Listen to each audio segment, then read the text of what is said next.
बिस्मिल्लाहिर्रहमानिर्रहीम। अस्सलाम वालेकुम। आप देख रहे हैं यूट्यूब चैनल आम सी बातें।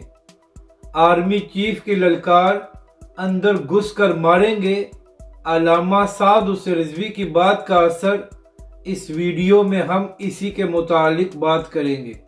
नाजरीन कराम, कुछ दिन पहले भारत की फौजी क़यादत की जानब से ये बयान सामने आया था कि हम आज़ाद कश्मीर को वापस लेने के लिए तैयार हैं, बस अपनी हुकूमत के आर्डर का इंतज़ार कर रहे हैं।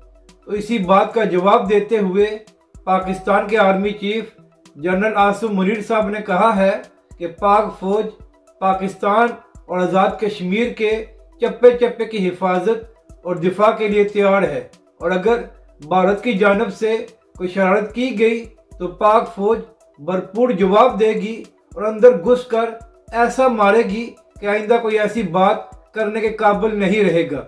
और नाजरीन कराम, कुछ दिन पहले तहरीक लब्बैक के सरबरा अल्लामा साद हुसैन रिजवी ने खिताब करते हुए कहा था कि कराची में पाकिस्तान के असले की नुमाइश हो रही थी और वहाँ पर लिखा गया था कि पाकिस्तान के हथियार अमन के लिए है।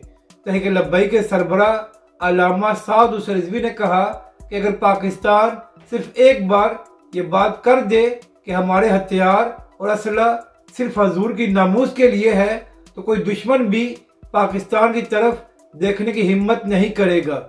अपनी राय का ज़रूर इजहार करें कि आपको ये वीडियो कैसी लगी, और हमारे इस चैनल को भी सब्सक्राइब करें।